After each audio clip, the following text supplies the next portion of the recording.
அடுத்த இளைய தளபதி சிவகார்த்திகேயன் தானா?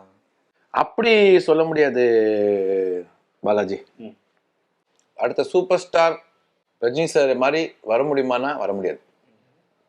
அவருக்குன்னு ஒரு யூனிக் ஸ்டைல், அவருக்குன்னு யூனிக் மாஸ், அது ஒரு லெஜெண்டரி ஆக்ட். அங்கே விஜய் அண்ணா அந்த இடத்துக்கு வர முடியும்னா முடியாது. Rajini is different. தளபதி அண்ணா வந்து எந்த இடத்த பிடிச்சி வச்சிருக்காருன்னு பார்த்து இன்னைக்கு அவருக்கு இருக்கிற மாசு, இன்னைக்கு அவருக்கு இருக்கிற பவர் எல்லாமே வந்து சிவகார்த்திகேயன் அங்கே வர முடியும்னு நினச்சா முடியாது. சிவகார்த்திகேயனுக்குன்னு ஒரு இடம் இருக்கும், அவருக்குன்னு ஒரு டைட்டில் கொடுப்பாங்க, மக்கள் ரசிப்பாங்க. எனக்கு பர்சனலாகவே சிவகார்த்திகேயனை ரொம்ப பிடிக்கும். ரொம்ப இயல்பா, ரொம்ப ட்ரூத்ஃபுல்லாக இருப்பார். டிவி டான்ஸ் ஷோலாம் பண்ணும் போது ரொம்ப எனர்ஜெட்டிக்காக, ரொம்ப ஃபோக்கஸ்டாக, ஃபயரோடு இருப்பான் பையன். கடவுள் கொடுத்த மிகப்பெரிய ஸ்ட்ரென்த் வந்து கிஃப்ட் ஆஃப் த கேப். டைமிங்கில் காமெடி பண்ணினே இருக்கும். ஸோ அது வந்து இப்போது ரீச் ஆகி இவ்வளோ பெரிய ஒரு ஹீரோ ஆனதில் எனக்கு very happy for him. But comparison பண்ணும்போது he has his own journey. என்ன தூக்கி கொடுத்தோன்னு அதெல்லாம் இல்லை. ரைட்ண்ணா. நான் பண்ண பெரிய தப்பு இதுதான் அப்படின்னா உங்கள் லைஃப்பில் எது இருக்காண்ணா? தெரிஞ்சு பண்ணாதான் தப்பு பாலாஜி.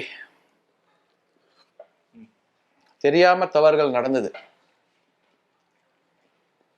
ஃபார் எக்ஸாம்பிள் 2-3 படம் நான் வேற மாதிரி சூஸ் பண்ணேன், வேற காரணத்துக்காக சூஸ் பண்ணேன், அது சரியா எடுக்கல டைரக்டர்ஸ்.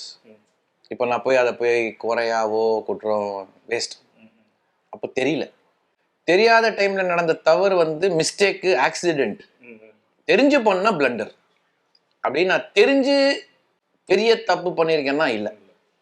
தெரியாம எனக்கு தெரியலையோ, எனக்கு என்னையா தெரியும், நான் என்னையா இண்டஸ்ட்ரியில எங்க அப்பா அண்ணா யாரும் இல்லையா, நான் ஏதோ நினைச்சேன், ஏதோ பண்ணையா, கடைசியா அவங்க அப்படி பண்ணிட்டு போயிட்டாங்க. அதை போய் நான் கத்திங்கன்னா சொல்ல முடியல. தவறு நடந்துருது, விடு, அதுதான் ஜேர்னி அப்படின்னு நான் எடுத்துக்கிட்டேன் பாசிட்டிவா.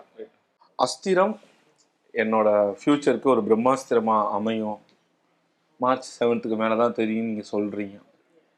பட் ஒரு ஆடியன்ஸா நான் ஒரு கேள்வி, உண்மையிலேயே உங்களுடைய லைஃப்ல இது ஒரு என்ன மாதிரி படம்? இதுக்கு அப்புறம் உங்க லைஃப் எப்படிலாம் போகும்னா?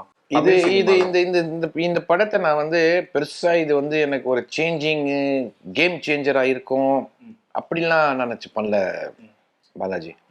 ஃபேக்டர் சொல்லலாம்.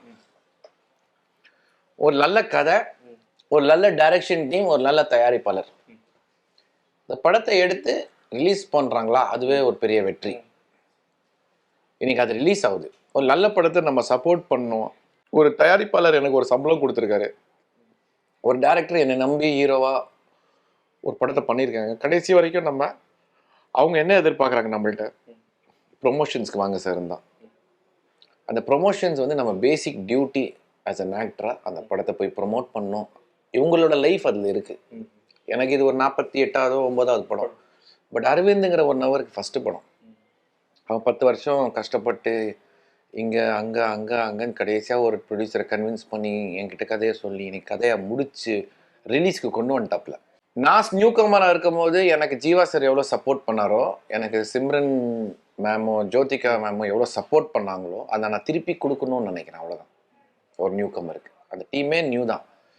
அவங்களுக்கு நம்ம இப்போ நான் என்ன பண்ணோம் சார், நீங்கள் தான் சார் ப்ரொமோஷனுக்கு வரணும், நீங்கள் தான் சார் தெரிஞ்ச ஃபேஸே பண்ணுவாங்க.